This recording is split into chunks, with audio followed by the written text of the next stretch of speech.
Good evening, everybody. This is your favorite aspiring classicist here, a wandering author, reminding you that we are all the authors of our own lives. As always, my message remains the same. Spend less, live more, earn your freedom with frugality.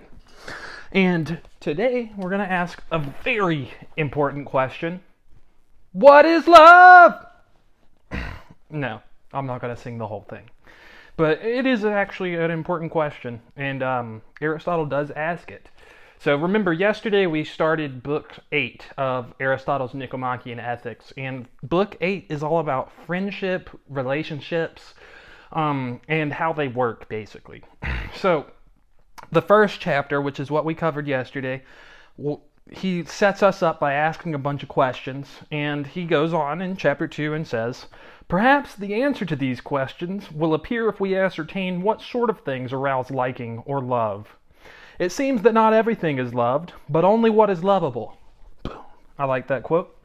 And this is either what is good or pleasant or useful. So there's only three things that Aristotle says are lovable. What is good, what is pleasant, and what is useful.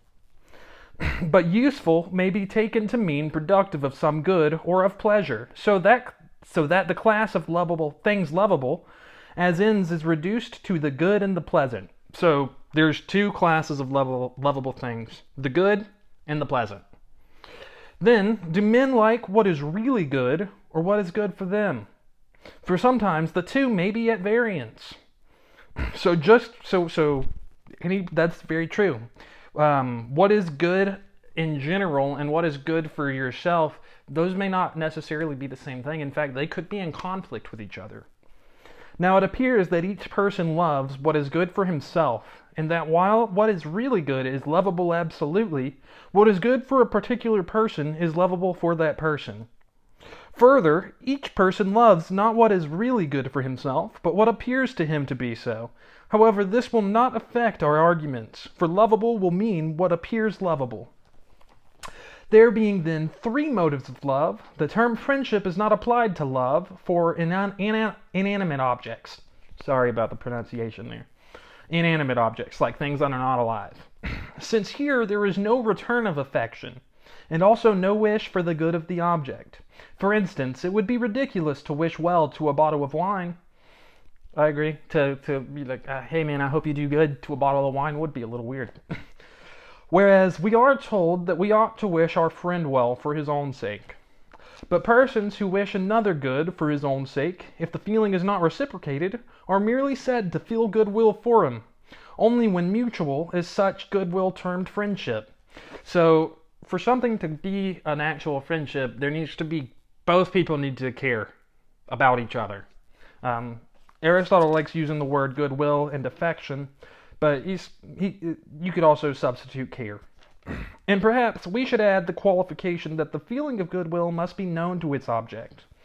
Yeah, because if you're not, then you're probably just a stalker, right? If they don't know that you have goodwill for them. For a man often feels goodwill towards persons whom he has never seen, but whom he believes to be good or useful, and one of these persons may also entertain the same feelings toward him. Here, then, we have a case of two people, mutually well disposed, whom nevertheless we cannot speak of as friends, because they are not aware of each other's regard. To be friends, therefore, men must, 1. Feel goodwill for each other, that is, wish each other's good, and 2. Be aware of each other's goodwill, and 3. The cause of their goodwill must be one of the lovable qualities mentioned, which was the original was what's useful, what's good, and what's pleasant. So you need to possess one of those qualities, and that needs to be the cause of the goodwill to actually count as a real friendship, according to Aristotle. But yeah, that right there is the end of chapter 2. Fairly short one, but definitely some good stuff in there. We know what love is now. Love is things that are good, pleasant, or useful. Or love is for lovable things, and lovable things are what is good, pleasant, or useful. Yeah. That's it. What are y'all doing, or what are you guys doing to inspire, uplift, and empower your community today? Because this world isn't changing unless we all do our part, and you can count on me to do mine daily. Until next time, I love y'all.